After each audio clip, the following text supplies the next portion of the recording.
is Ricky Diaz from Throne Magazine, and you're listening to the long-awaited interview with Ronnie Radke on ThroneMag.com. I'm on the phone right now with Ronnie, who is calling us from inside the walls of High Desert State Prison in Nevada. Ronnie, why don't you say hi to your excited fans, man? Hi, how you guys doing? This is Ronnie. Hi. Hey, everybody. Hey, what's up, Ricky? How you doing? I'm doing good, man. I'm doing good. You hanging in there? Yeah, I'm alright, man. I'm actually doing pretty good, man. Yeah. Sounds good. You know, since your 2008 arrest, you've had only one prior interview before this Throne Mag exclusive, and I'm sure you have a lot to say. Well, up till now, everyone has really had their chance to give their version on how this whole situation started out back in the desert in May of 2006 when that fight turned deadly. This is your chance to speak out to the public and tell your side of the story. What exactly happened that day in the desert? Yeah, man, I'm so honored. Man, I had a friend from high school. His name was Marcel. He was a good friend, man. Well, he used to be a good friend, and of me and Max. And he called me one day, or he sent a message to his girlfriend. Sent a message to Max on MySpace, saying something like, I guess like, "Oh, you guys can't talk to us anymore. You're too good to us. Fuck you, blah blah blah." You know. And Max responded, and basically, when he responded, I was like, "No, you know what? Fuck that, man." Like, I intercepted it, right? I jumped in, and I said, I called him names, fuck you too, whatever, blah blah. So I said, "Oh yeah, we're gonna come to your house, right? We're gonna come to your house, and we're gonna fuck you up. We're gonna kill you, whatever." Blah blah blah. Like, oh, you know. So they called me on the phone the next day. Randomly, I brushed off, or his brother calls me on the phone the next day, and they want to fucking fight. They said they're going to come to my house, and they're going to kill me, or they're going to end Max. So I'm like, you're not coming to my house, man, like an idiot. Like I'm an idiot, because I went and met them in the desert to fight them. They ran out, met them in the desert, they ran out, they ran towards us. We had 4 of us, they had about 8 of them. They ran towards us with weapons and blah blah blah. And Marcel's brother pulled out a handgun, and he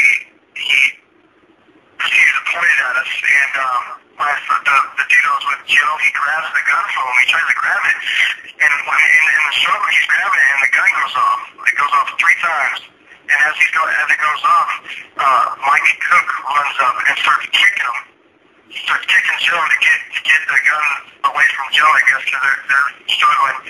As he's kicking him, Chase, he has a gun on. He has a gun. He's allowed to carry a gun. He pulls the gun out and he fires it at both the people that, you know, not Joe, but he fires it at Marcel's brother, and he fires it at Mike Cook, and it kills him. It's crazy how, like, my name the whole time. If you listen to that, I'll leave it at that. Basically, I didn't pull any trigger. But kind of weird that I'm the only one in prison, isn't it? But it's good that you have a chance now to get your side of the story out and tell what you think happened there. Yeah, man. That's exactly how it happened. I mean, it's literally. I mean, I was there. I've had that go over my head and like thousands of times, man. I really wish it wouldn't have happened, man. I really do. I can't believe that it happened. I really have remorse. When I came in here, when I first came in here, I was so mad and bitter. And I was bitter towards everybody, bitter towards the victim's family, because they were going after me and not other people that were much more guilty. But now, man, if it's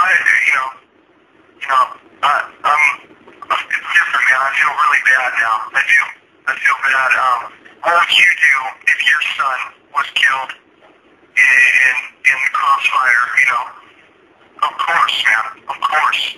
So I feel for them, and if I could talk to the victim's mother, and ask her for forgiveness, I would, man, but I know she would never do that, and there's only you can't really say sorry about that, man, to them. It's not really, it doesn't work. So. Well, drugs have been a battle of yours since the start of your previous band, Escape the Fate, and even before that. What were your addictions, and what have you done so far to overcome them? My addictions? I had, you know, it's funny because everybody says, well, I'm addicted to this, I'm addicted to that, you know. Well, it can be true, but you know, I'm a drug addict, and my main drug was Oxycontin. It was like prescription pills, but in here I've realized that I'm a drug addict, and I'm addicted to anything that I can get my hands on, and that's what it is, man. So, you know. What have you done to overcome your habit? I have this Narcotics Anonymous 12-step program thing, and I have a sponsor from the street that it's kind of like a pen pal thing. It works, man. That girl, it's the owner of my record label that I was on Epitaph Records, he put me through rehab. It's $10,000, man. He spent a lot of money, and I went and, you know, I fucked it off, man. You know what I mean? Like, I didn't take it serious. I didn't really realize that I was an addict back then, you know. Now I do realize that, and man, I gotta apologize to him too, man. I would, but I do this 12-step program right now. I'm on the 4th step right now, and what that does is basically I gotta make a list of all the people that I've done wrong or whatever. Just make a list, and it really does help, man. It helps a lot.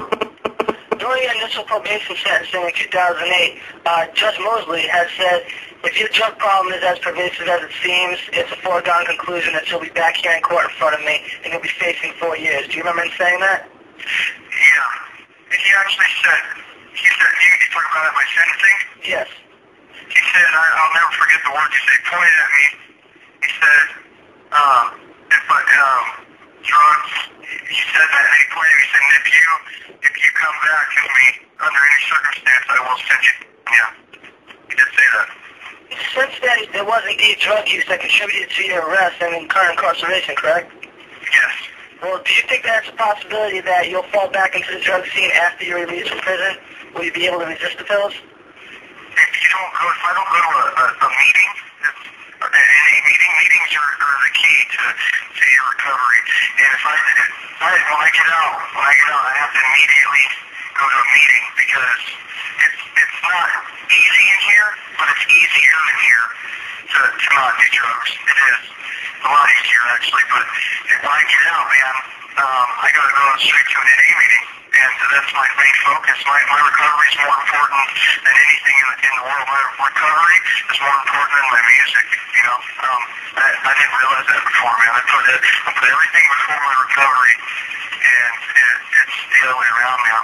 Well, that's a great step, and with that being said, on July 5th, 2009, at the Warped Tour date in Dallas, Texas, Craig Mabbitt engaged in an argument from on stage with a fan close to the front row. And after a few curse words were said, Craig then announced to the audience, and by the way, anybody hoping to hear new shit from Ronnie Radke, he just got caught with heroin in prison, and he'll be staying in there for a very long time, so fuck off. How do you feel about what was said, and what's the story behind it? Oh, man. Well, you know, man, I wish they would stop saying stuff like that about me on stage, man. You know, I mean, if you think about it, man. Think about this. Before I say this, man, I'm so over it. I'm over them. I'm over the bitterness. I apologize to Craig for making fun of him, for dressing like me. I used to be like that, man, you know. That's so stupid and childish, so immature of me to even say, man, like, oh my God, someone's dressing like me. Yeah, you know, whatever. I don't care. I'm sorry, guys, but I have a couple things that bother me, but I'm not bitter anymore, man. It's over. It's been so long, man. Why do they still do that? You know, why do they still say stuff? I mean, it's not true. I'm not in any dope debt. I'm not on heroin. I've been clean for about 15 months, man. And it feels good. And I wish they wouldn't do that, you know, so, but look at this, man. They wrote an album about me. They made